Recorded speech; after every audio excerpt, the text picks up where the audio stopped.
All right, welcome back to another episode of. Oh, I forget sometimes that we have theme music.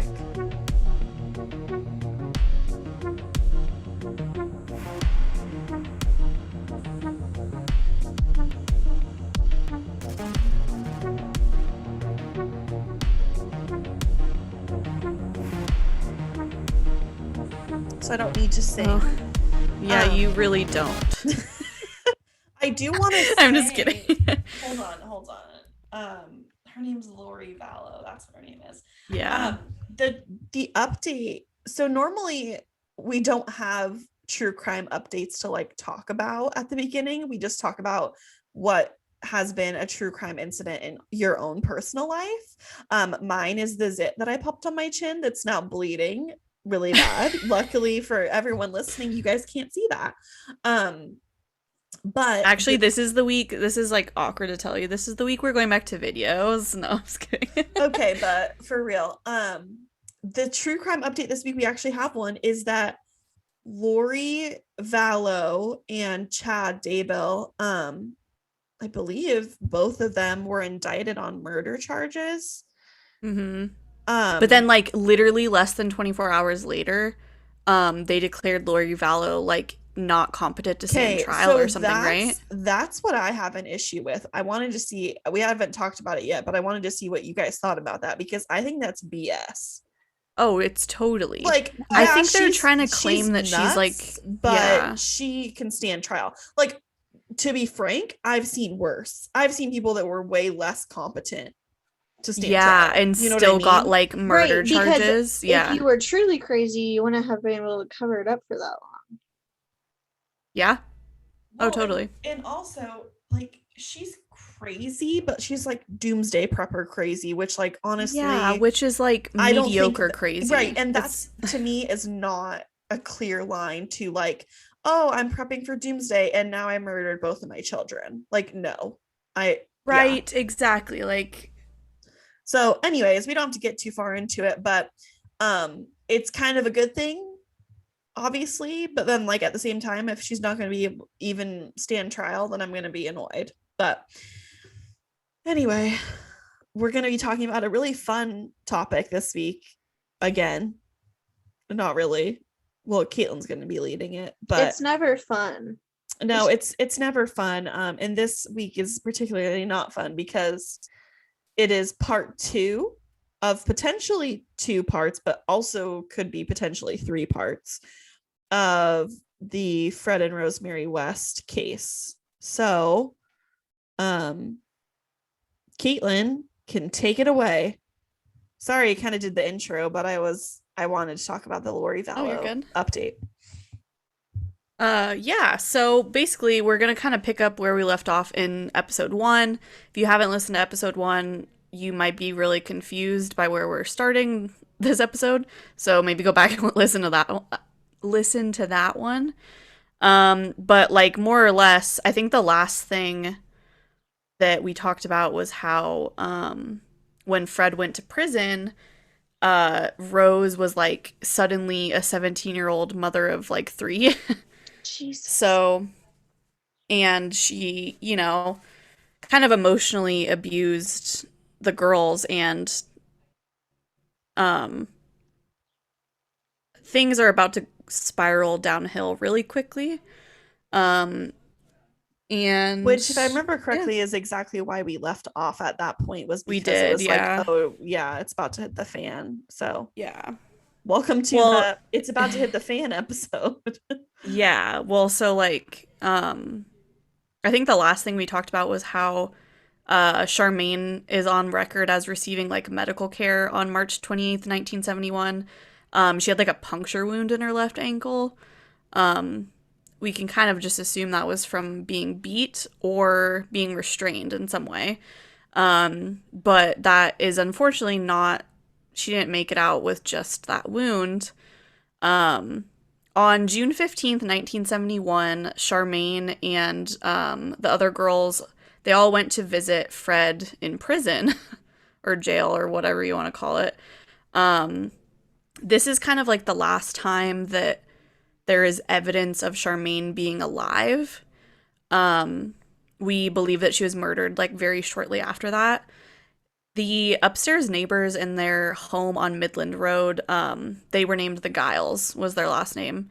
They said that they came to like the door of where Rose and the girls were living, and were like trying to let their daughter Tracy say goodbye because I guess they were moving away and they wanted, and Tracy and Charmaine were good friends, and so they came to say goodbye. Again, this is like shortly after we have like real record of Charmaine being alive on June 15th.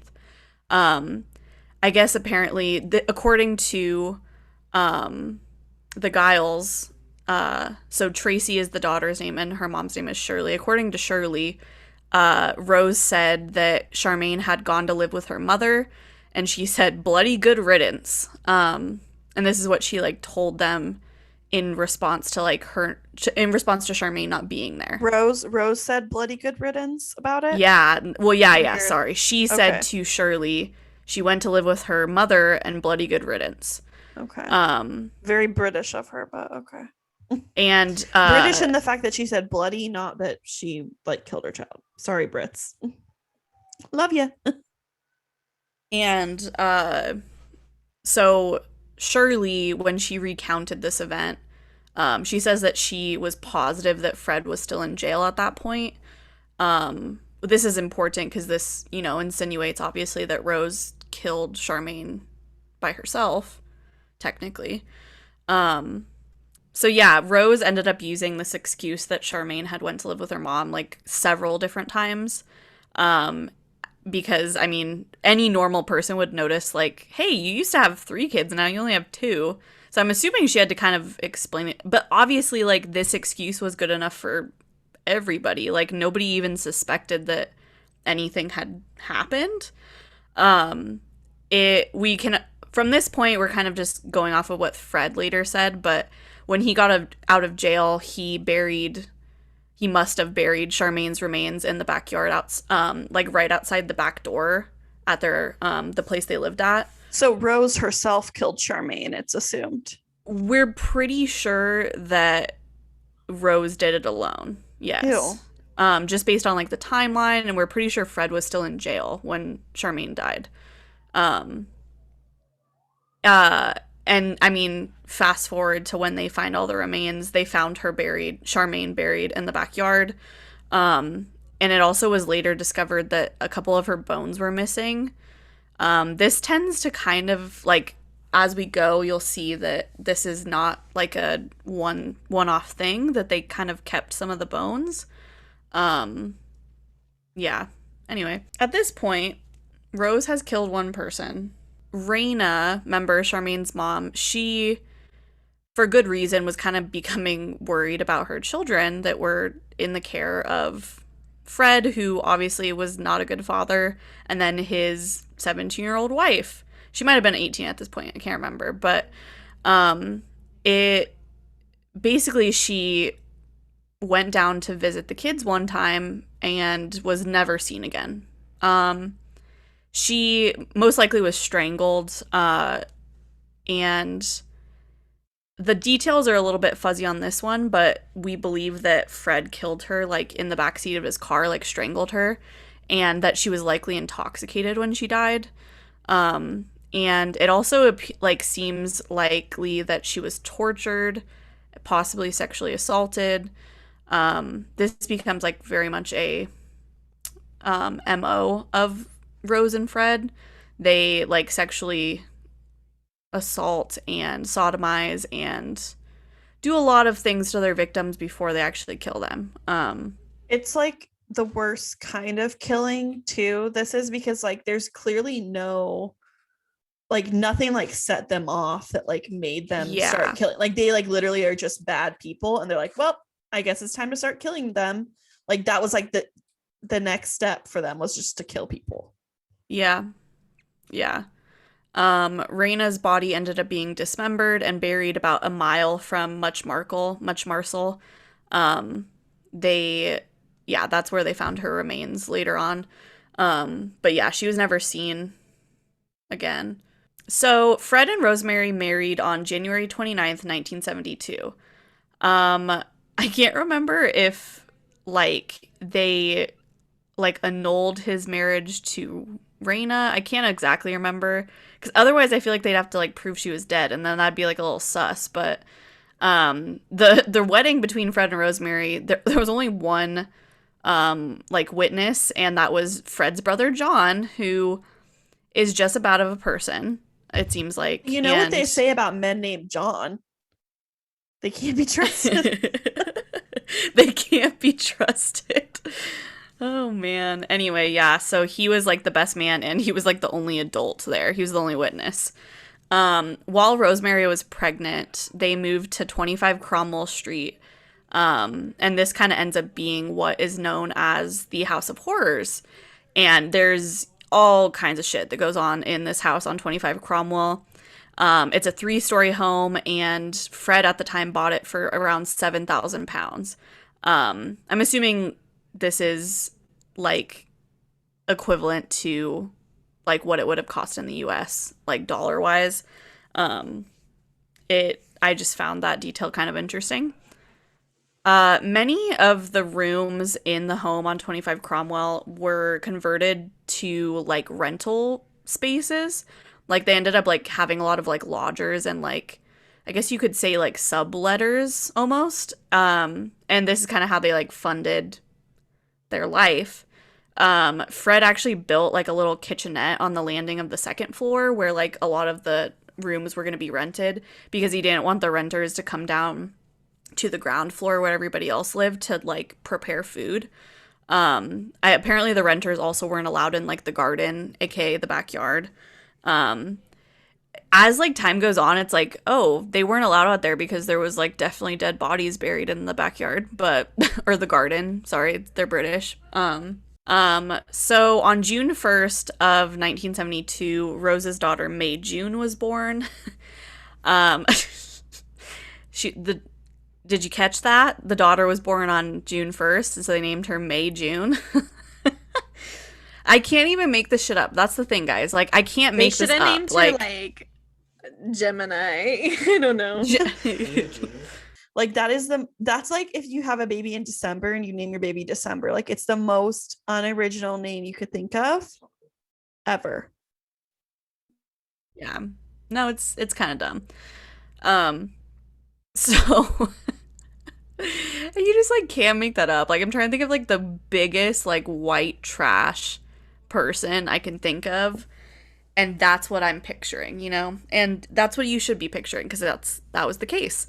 Wait, because hold on. It reminds me of people naming their kids like Nevaeh. Wait, yeah, last kind thing, of. Last thing on this. No offense, Nevaehs. It's like you're like, well, my daughter was going to be born in May, but then she was born in June, so her name's May June. Literally, that accent probably, but imagine like a British accent. Yeah, sorry, that was Southern. I can't do British very well. And you know, Rose, with all of her grace, immediately started selling herself for sex out of one of the rooms of the home in their new home. Like very quickly after having her daughter, she was like, you know, maybe I should contribute to this household. And you know what I'm good at? Having sex with men for money. Again, no like shame to that. But like, I don't know about doing it out of like the house that your kids live in. It's a little much for me. And this is so and there's right like this, after you have a kid too. Like, yeah, there has to be some turnaround time there. I don't know. yeah. So there's kind of this weird like little almost like side like piece of information that's kind of strange, and I wasn't sure if I was going to include it, but I guess Fred often encouraged Rose to seek clients in the West Indian community in Gloucester. So West Indian men are like dark skinned, like black. And Fred had this like weird, almost, it seemed like he had this like weird fetish for her. Like they were in a lot of weird sex stuff. And this part, I mean, like this whole next section is going to get kind of intense because I'm going to kind of describe like the kinds of things that Fred and Rose were doing to make money and just sexually. They were into some extremely weird shit sexually, together and separate. Um, and again, Rose is like, it's almost like she was this kind of person before she met Fred, but then like Fred was like, oh, that's totally normal. I'm into that too. And so like she was like, oh, Right. like I can do this like openly. Like it's not Because that like weird because Fred, my husband's fine with it. yeah, because Fred was already messed up beforehand and Rose was already, when they came Yes, together, it exactly. was like, yeah, this is fine, even though like any normal person would have been like, this is not okay. Yeah, like, oh, that's kind of weird. Yeah.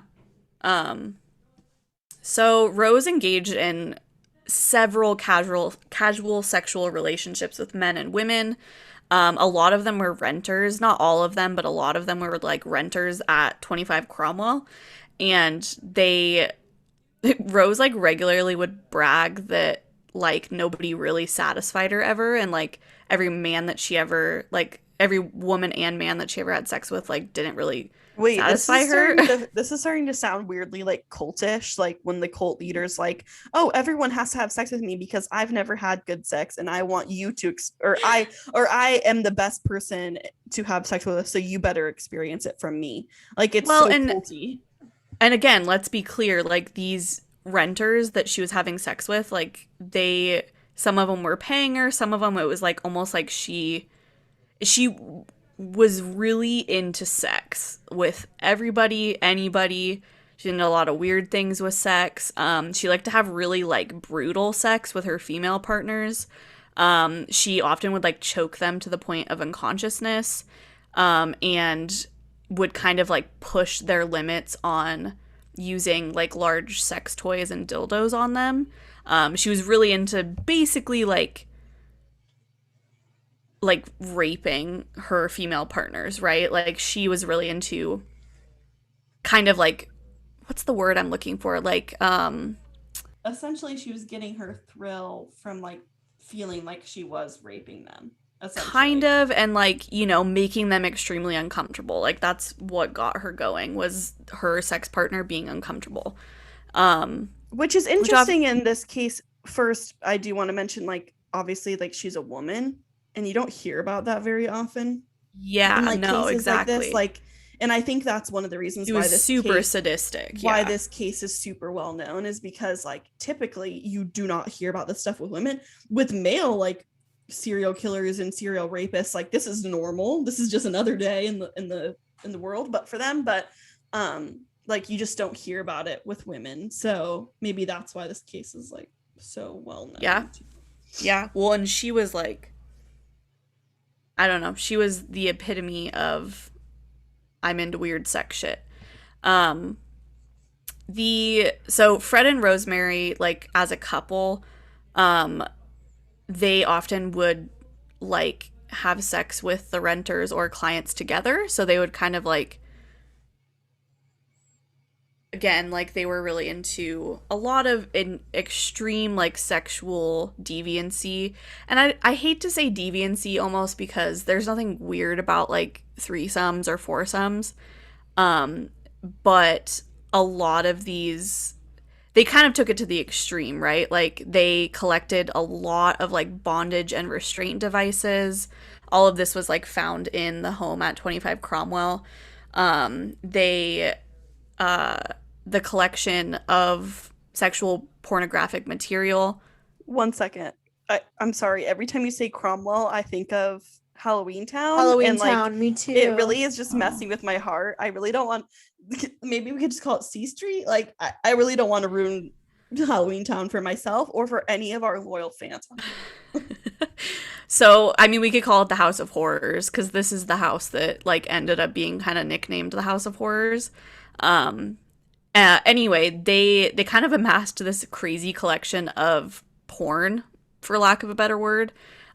This was like photographs, magazines, videos, like videotape videos. Um, there, a lot of the videos and photographs depicted bestiality and graphic sexual abuse of children. Like they were very clearly into that kind of thing. And I mean, whether or not that has to do with some kind of weird perception of like rape and abuse that both of them experienced as children. Because remember, Fred, like, we can kind of almost assume that he was sexually assaulted. If it wasn't by his mother, it was by somebody at a very young age. And then same with Rose. Like, her father was raping her. There is question on whether or not her first child was even her husband's. It might have been her father's.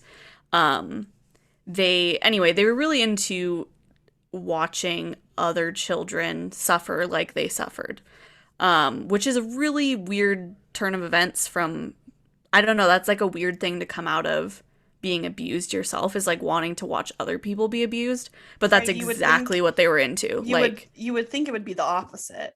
Like, oh, totally, you wouldn't yeah. want. I mean, but it again kind of begs the question that I feel like we bring up in every episode of like, oh, like maybe there was just like actually something wrong with their brain. Like they didn't process it the way a quote unquote normal person would. Like if a normal person who didn't turn into a serial rapist and murderer was sexually assaulted as a child, like most people wouldn't turn into doing this, you know what I mean? So then it's like, Oh, oh, totally. maybe there's just something wrong with like their actual brain chemistry, which probably the case too.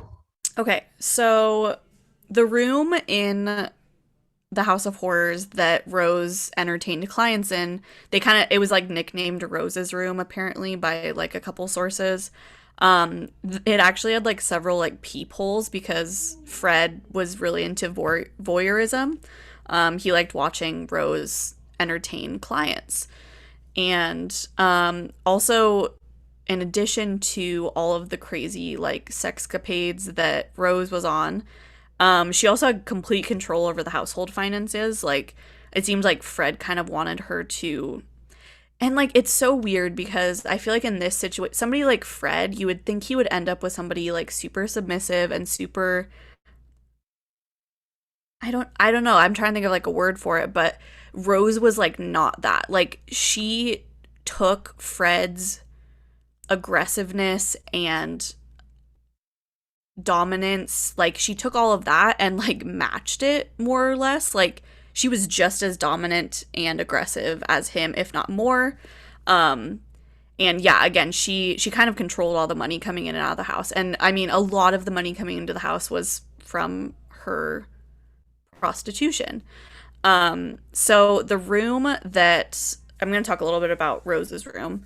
Again, we're gonna get into some weird shit. I just want to like describe like how freaking like deviant a lot of this is. So Rose's room, there was like a private bar inside of it. There was even like first, like think of like a studio, like a recording studio. There was like a red light outside the door, that would like, she would turn on so that like people like, would know not to no, disturb her. That totally, I mean, obviously it's crossed the line beforehand, but like that just like crosses the line even more. Like really? Yeah. I mean, it really just further cements the fact that like she knows exactly what she's doing and that's exactly what she wants to do. And furthermore, Rose carried the only key to this room around her neck, like on a necklace.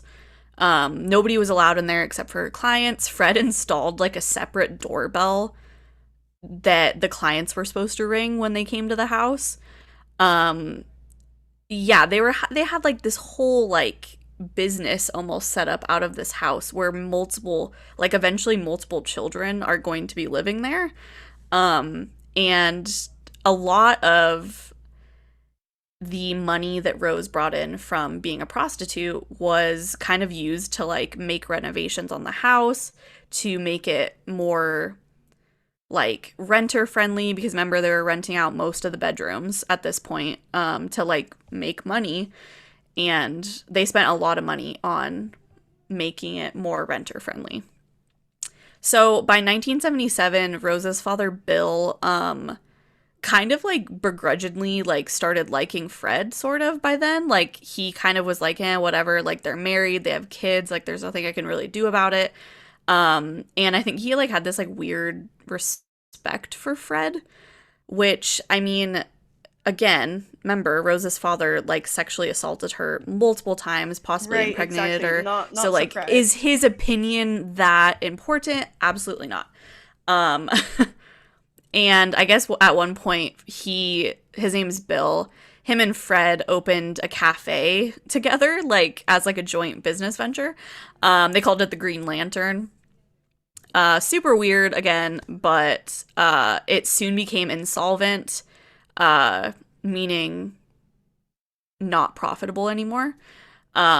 So when Bill discovered that Rose was prostituting herself and having men pay her for sex, he became a client and paid her for having sex with him. A man that used to rape her.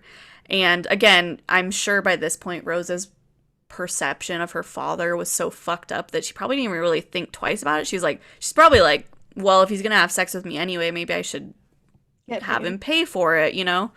Um, by Wait, hold on a 1983, second. I just want to clarify. Her father started paying her to have sex with him. yeah, he became like a client. Hmm. Okay. I love how you could like literally hear the background noise because that's how quiet you were. You were like, no words. Well, like that's what I thought, but like for a second, I had a sliver of hope that I was like, oh, maybe it was Maybe it's someone not else. that bad. Yeah, No, that's bad. exactly. So by 1983, Rose had given birth to 8 children. Um, many of these people, many of the clients of hers impregnated her. At least 3 of the children were like for sure not Fred's. It's probably likely that more of them weren't Fred's, because let's be real, she was probably having sex with clients more than she was having sex with him. Um, however, Fred willingly accepted all of these children as his own, and would regularly like, because remember, Fred encouraged Rose to seek clients that were black or West Indian, so had they had darker skin. Fred kind of like made up a reason for some of the kids being a little bit darker, and his story is, and I'm dead serious, that his Fred's great grandmother was a black woman, and that's why some of the kids were darker than the other kids.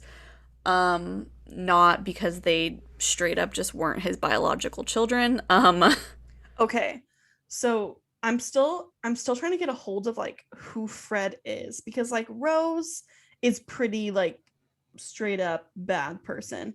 But like Yeah. Fred is doing these things that I'm just like, Fred, why are you doing that? Like I can't read him. Like he sucks, but like at the same time, like why is he taking on these children? Like I mean, I don't really know how this ends, so maybe I'll answer my own question by the end of it, but like do you know what I mean? It just feels like he's doing things that I'm just like, why are you doing that?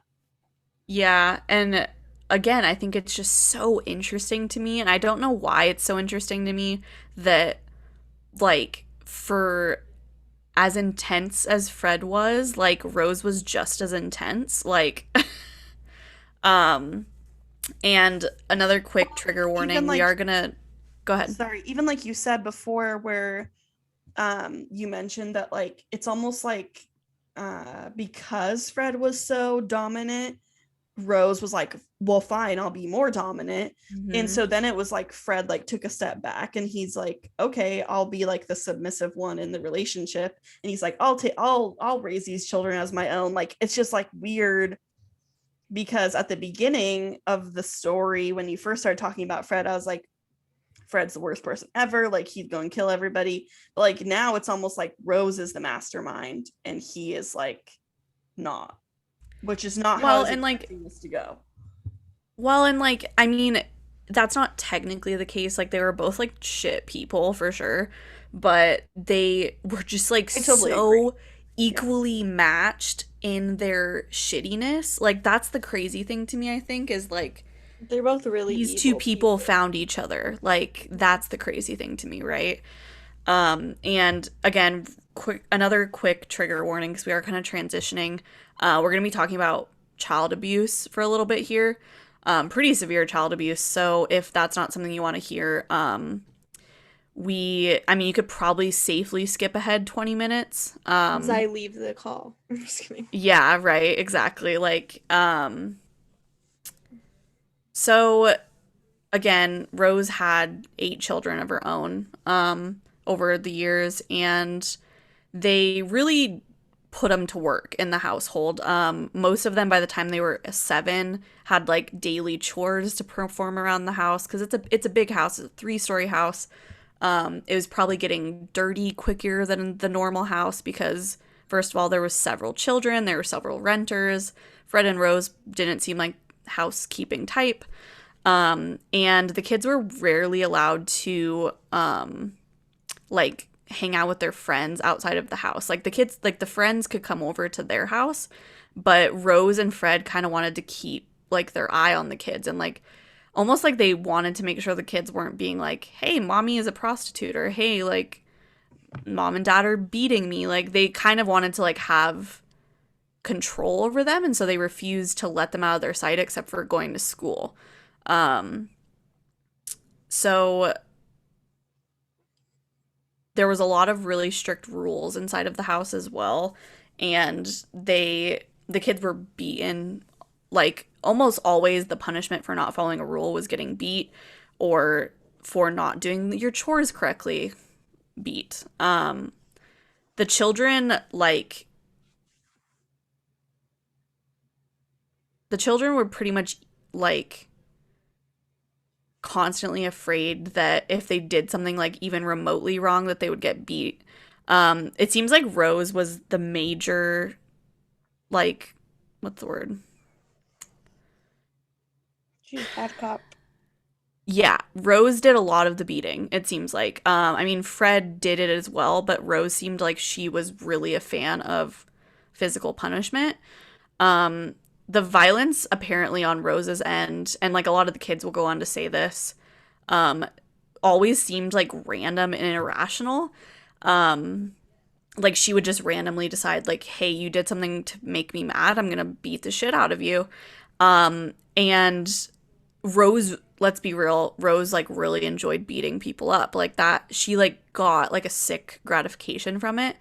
And I think that's why she like didn't really need a reason to beat the kids up because like the kids would literally be like, yeah, like that day like I remember getting beat, but I don't remember doing like anything remotely wrong. Rose, again, being the terrible person that she is, she also is kind of smart. She rarely like beat the kids in a way that like people would be able to tell that they had been beat, like at school, for example. And so it seems like not many people knew about the abuse until later. Not many people realized that they had abused their kids so severely. Heather, who again was like that was the first biological child that Rose had. She ran away from home at one point, and her younger brother Stephen also ran away from home at one point. Stephen was born in 1973. They both ran away from home, but both of them came back after kind of like couch surfing and sleeping basically on the street. And they both were beaten really severely when they came back. But I mean, they were kids, like they didn't really know where else to go. Nobody knew what was going on at home. But between 1972 and 1992, the West children collectively were admitted to the accident and emergency department of local hospitals 31 separate times. So we have record of at least one of them, if not multiple, being admitted to the emergency room 31 times in 20 years. So they were beat pretty severely. They received like sprained bones, broken bones. They probably were not. What happened when they would go into the A&E, as they call it in England, instead I mean, of, it was like various injuries, right? So like, there would be. Why didn't anyone like say, "Hey, this is weird"? See, that's the question, right? Like I can't buy for some reason, like, that social services was being anything other than negligent, right? And I know being like a social worker or whatever, it's a hard job and it requires a pretty big burden of proof to take kids out of a household. But I can't imagine that they were looking that hard, dude. Like, basically, like, anytime they would go to the emergency room, like, they would just be like, oh, yeah, it was an accident. They fell and, like, broke their entire leg or whatever, you know? I didn't write it down any examples, but obviously it I was mean, I happening guess I enough. would just Like, they knew these people at the emergency room. Like, they, like, were like, oh, yeah, it's another one of the West kids. Like, I just can't yeah. imagine that, I like, mean, the I just social hope workers were that looking like that hard yeah, at I it, you just know? would hope that if anything like similar to this would ever, God forbid, happen again, like people would know. You know, that's Hmm. kind of like the only like shred of like hope that you can find with a case like this is like hopefully it won't happen to another family. But yeah, I mean, it seems pretty insane that like they would continuously be going into the ER or the A&E and no one would ever like say, "Oh, maybe we should call like like look at this deeper, like any level deeper than they were." You know what I mean? Seems like that would have been the Yeah, obvious thing to do, but clearly it wasn't. yeah. Um, so on one occasion, Stephen, who was one of the older children, he was mopping the kitchen floor with like a cloth. So he's like hand mopping it. And Rose accidentally stepped into the bowl of water that he was using to mop. And obviously this was Steven's fault, right? And Rose like hit him over the head with the bowl. Like she picked up the bowl, dropped the water all over the place, hit him across the head with the bowl, and kicked him in the head and his chest, shouting, "You did that on purpose, you little swine." Again, this is just kind of like a relay of information. Reminds Um, me of the If You Tell book that we read. right? Yeah. A little bit. Yikes. Um, there was, I guess, another occasion that somebody like recounted, one of the kids recounted where Rose like couldn't find like it was like a spatula or like something to cook with, and she was like cutting meat, like preparing dinner, and she used the knife to like make like tiny little cut wounds to May's chest, May June, because obviously that kid had taken that utensil out of spite and she deserved to be like basically stabbed, like very light stab wounds, but um like completely covered her chest in like cuts and stab wounds basically. um Stephen and Heather kind of were there for that. So this is like the three older kids, right? Is Heather, Stephen, and May June, and they're all kind of within a year of each other, right? So it was like Heather, May June, and Steven. And but yeah, anyway, like these were the three older kids, and so they were older um when a lot of this was happening, so they got a lot of the abuse. Like they got the brunt of the abuse. Um and Rose just as a person, remember, is like very violent. She kind of gets like a sick thrill out of beating people. And Fred surprisingly was not an exception to this. Like she regularly would attack him and beat him. She's quite a bit smaller than him, don't get me wrong. Like so I don't know if she did any like terrible damage, but there was one occasion in August of 1974 where Rose chased after Fred with a carving knife. Fred was able to like slam shut the door of the room, and like kind of like hide from her until she like cooled off. But Rose like lunged at him to try to get him right before he closed the door, and she like stabbed the knife into the door. And because this was like, you know, she did it all in like 1 second, right? So she like was trying to get to him before he closed the door. She slammed her hand into the door and her hand like slipped down the knife and like almost completely cut three of her fingers off because of the force, right? So she went to stab him, couldn't stop herself because she had so much momentum, like forward momentum, and so her hand slipped down the blade and like almost cut like three of her fingers off. Um, Too bad it Rose, didn't. Maybe it would have slowed her right? down. Exactly. Well, and like Rose was crazy. Apparently, like in response to this, she just like wrapped her hand in a towel and said, "Look what you done, fella. You've got to take me to the hospital now." Um, insane, right? Like literally insane. Like I don't know. Every time I like read something about Rose, I'm like, am I surprised? But like also I'm really surprised. I'm like, how could somebody like I don't know. There's just so many occasions of like, and we could make like an entire fucking podcast about about all like just listing all of the things that these kids like recounted as things that Rose did, because Rose was an incredibly angry person. And as we like transition to this next section, we're gonna be talking a lot about sexual abuse of children, and obviously like not super graphic, but we're just gonna kind of explain to the extent that Rose and Fred not they obviously they didn't just physically abuse these children, they sexually abused them as well, specifically the girls. um so Fred at some point converted the cellar of the home, the House of Horrors, into a torture chamber essentially. The first victim of this torture and abuse that we know of was his daughter Anna Marie. It's believed that he started raping her around September of 1972 when she was 8. Um, Anna Marie was forced to undress and be subject to Fred's abuse, while Rose encouraged him from the sidelines. Rose had this like weird idea that um, that was like normal for fathers to abuse their children.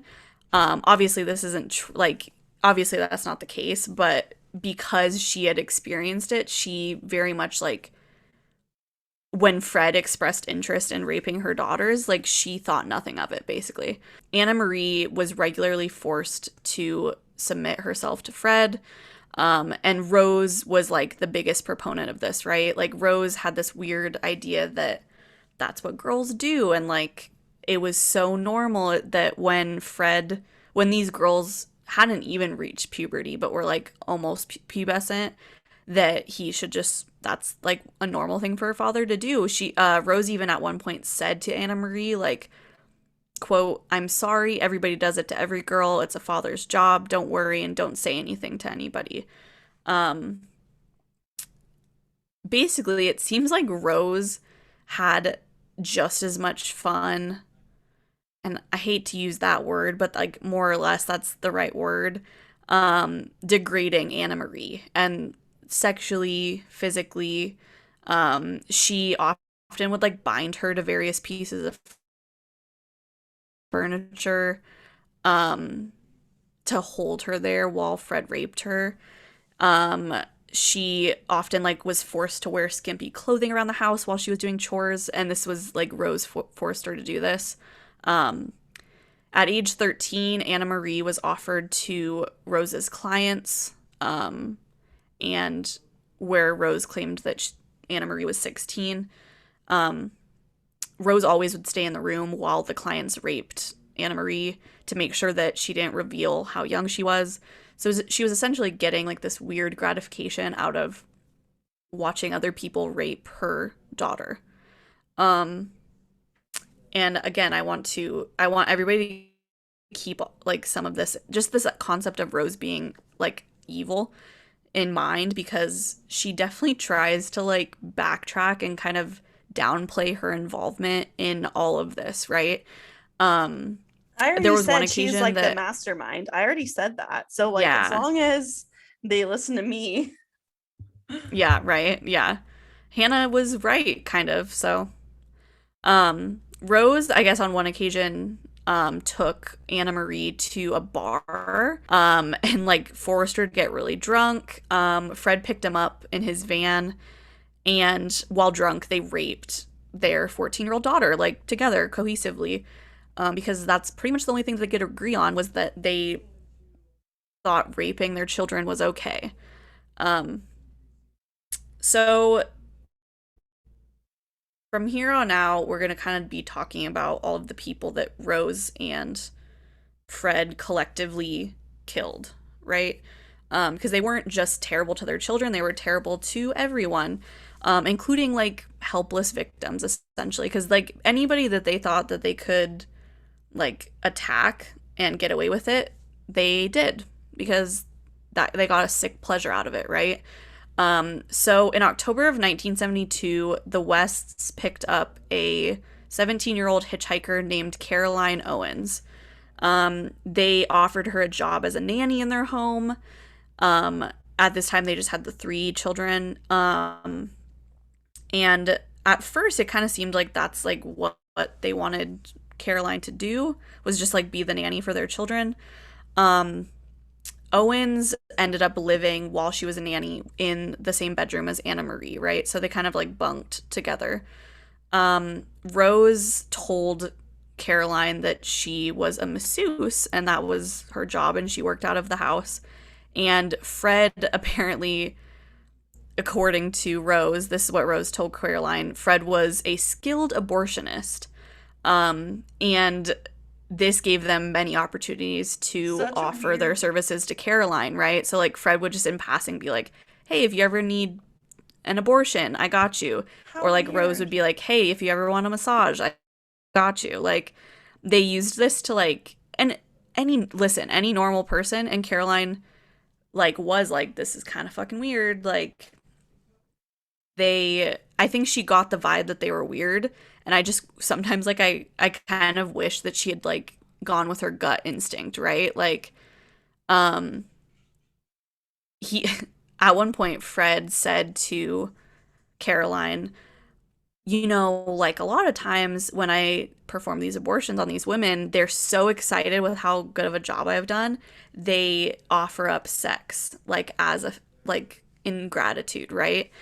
And this was probably one of the things that made Caroline be like, okay, like I'm kind of sick of Fred hitting on me. I'm gonna leave. I'm not sticking around any longer to be because she was basically being like propositioned sexually from Rose and Fred. She's like, this probably isn't worth the money. I know I'm like 17 and I don't have anywhere to live, but like this is a little too much for me. Um, so she ran away, or ran away is like the wrong word. Caroline, she moved out. She was like, I'm not going to be your nanny anymore, right? And the Wests knew that she would be like hitchhiking between towns, like on the highway. And this is where they decided to abduct her. They were like, oh, we'll just be like, hey, we're so sorry. And that's exactly what they did. So they pulled up beside Caroline, were apologizing and being like, oh, sorry, we didn't realize you didn't want to be hit on by your employer.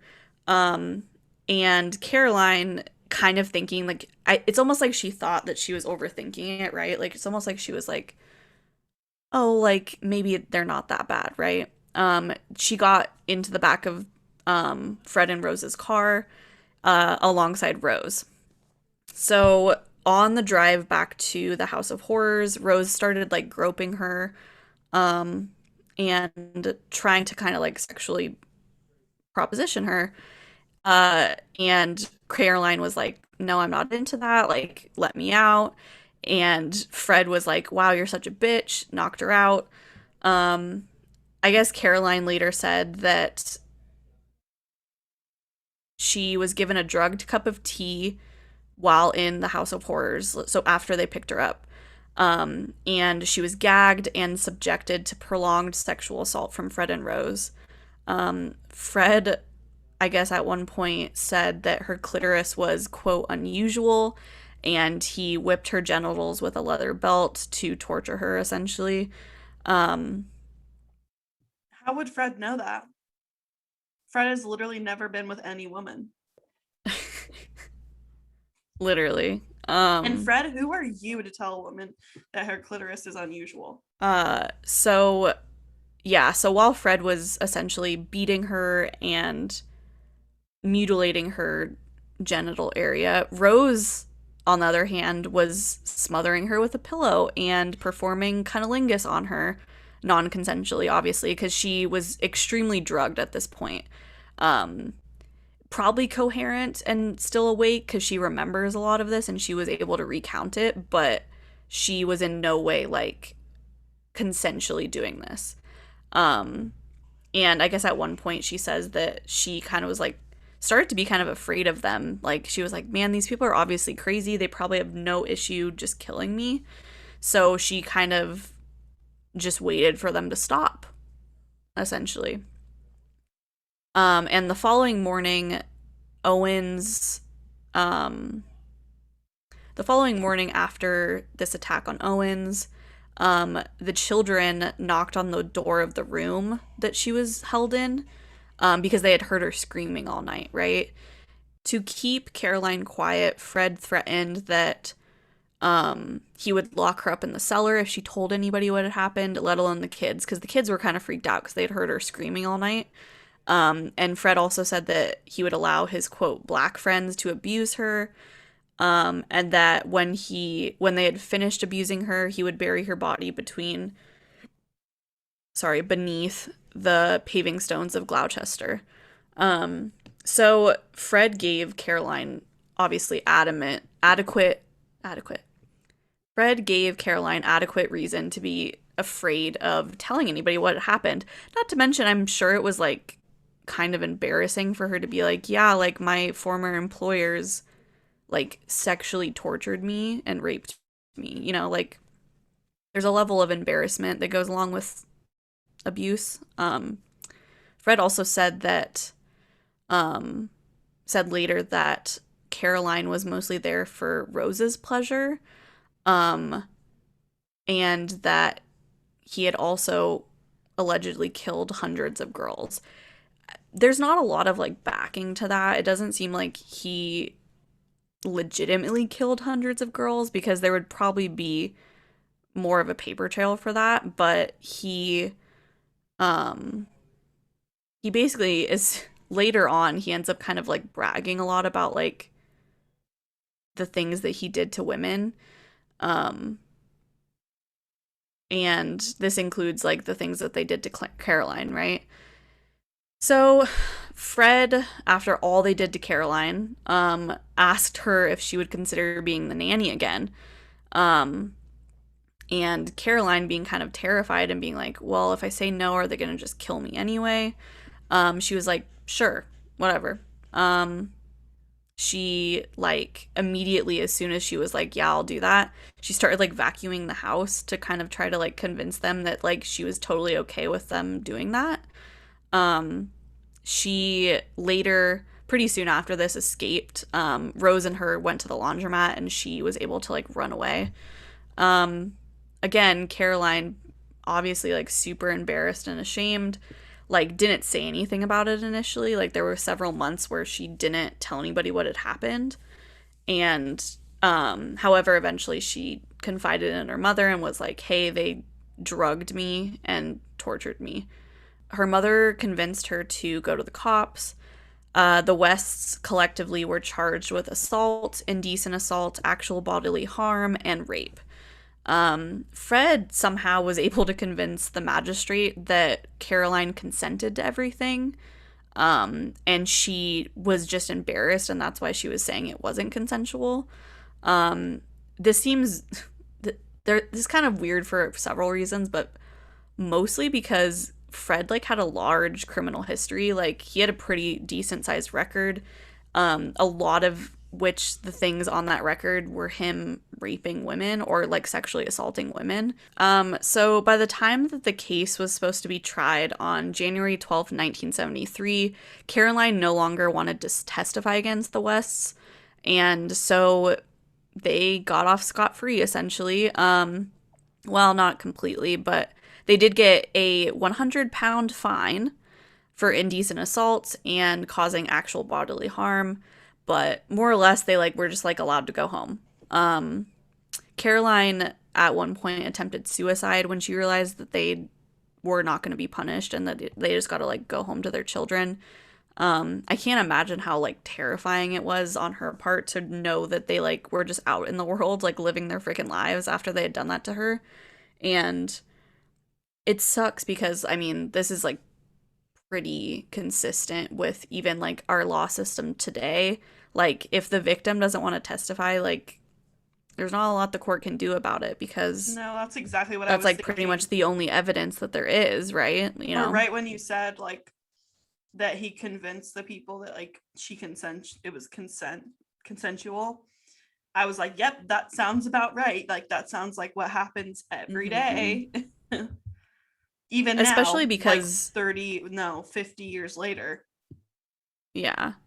And I mean, I especially because Caroline had like left and then like I mean, it sucks because like they didn't even necessarily have to tell that crazy of a story. Like the story they told was pretty much true. Like, yeah, she just got back in her van, came back to be the nanny.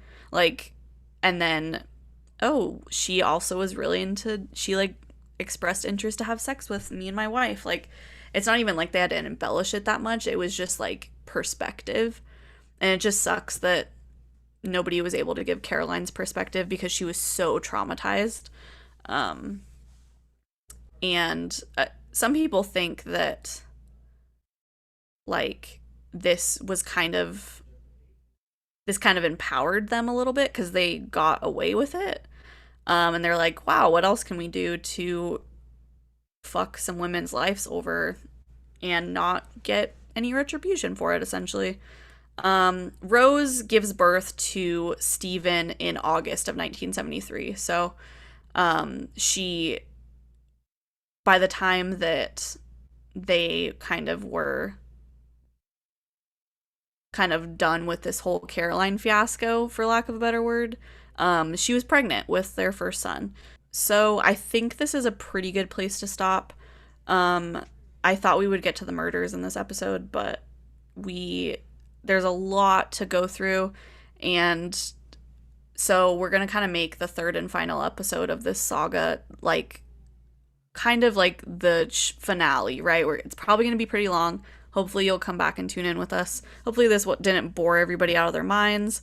Um, I also there was like one little update that kind of happened since the first episode.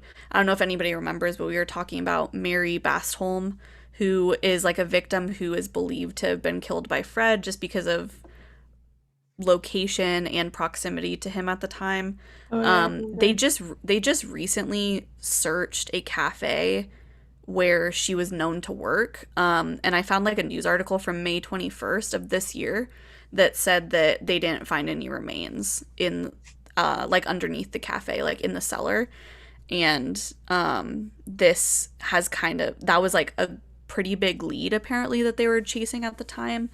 And that's I don't know. It essentially like halts the progress of her case um because yeah, she hadn't been seen since 1968. So, but that's sort of like a pretty recent development to this case, even though it's so weird because it seems like this happened so long ago, which it did, don't get me wrong, but it also is like there's so many pieces involved, and there's still people, like there's this victim of Fred that her family still hasn't gotten closure. Um, Well, I feel like and I feel like it feels like it happened a long time ago, but at the same time, like it feels like it didn't. Like this yeah, was I only mean, in it was like the like, 70s, Right. So really. like yeah, these people are still alive. Yeah. yeah. Um, but yeah, so on that note, we'll kind of close out this episode. Next week is probably going to be pretty long. If you are binging all of them, you're awesome. I don't know how you're doing that. I am already sick of listening to my own voice, and I have to Like edit we this said, still. like we said, there could be an entire podcast about this case, like about Fred Well, and Rosemary it's West. just, so I think the crazy thing about Fred and Rosemary West is they are two like truly deviant human beings, and they happened to be married. Um, like it's just crazy to me that because we know all this stuff about them, right? And we know like how like terrible they were. And there's not like, because this is like, I'm trying to think of a equivalent in the US, but this is like the true crime case in England, right? Like, this is the one that everybody is like, it's kind of like a household. Like, most people, if you are into that kind of thing in England, you'd be like, oh, yeah, I know who that is. Like, you think of evil and you think of Fred and Rosemary Right. Or West. it's So, like, what's the classic like US true crime case? It's like John Benet Ramsey. But like yeah. in England, it's like, oh, do you know about Fred and Rosemary West? Do you know about the House of Horrors? Yeah. Interesting. Well, and like most American fans of true crime know about this case as well. So I've heard about this case, but I mean, I've learned a lot in the past 2 episodes, and then I'm a little bit worried how much I'm going to learn in the last episode. Yeah, no, it's there's some intense stuff, and like it keeps getting progressively worse, and so I'm just assuming it's going to continue on that trend. Oh, and I keep thinking that like, oh, it can't get any worse, and then literally here we next go. sentence is something about clitoris being unusual. So yeah, I mean, it really does just get worse and worse. Yanks you around a little bit. Oh god. All right. But yeah, anyway, thanks everybody for listening to this episode. I went a little crazy with the research on this one, so we are not even done yet, but we're ending off episode 2, or sorry, part 2, I guess, of this episode on the English House of Horrors. And I will leave you with this. The murders haven't even started yet, and there's a lot of shit that goes down. Well, like the real murders. The boldness, the murders that they will eventually be convicted of, right? Right. And I don't know, the like amount of stuff that Fred and Rosemary thought they could get away with is mind-blowing, honestly. And the thing is it sucks because like they did kind of get away with it for a little bit. There's a turning point that we're gonna get to in episode 3 where it's like, wow, if that hadn't happened, like we probably wouldn't even be doing this podcast right now, like this episode, you know. But yeah, anyway, hopefully that makes you guys want to listen next week. In the meantime, make sure to join us on Instagram at Who What Where Podcast. We always post some interesting pictures and relevant kinds of things. We'd love to like start a conversation over there. Doesn't seem like we have a lot of listeners on that platform, but if you are listening to this and you don't follow us on Instagram, please check us out. The Facebook, kind of the same story. We do a similar setup over there. Would love to start a discussion with everybody. And yeah, hopefully you'll tune in next week for part 3 and the finale of the English House of Horrors. Going really hard with the European European just naturally today. Say finale in like a weird accent. Yeah, all the time. All the time. Literally all the time. So yeah, thanks everybody.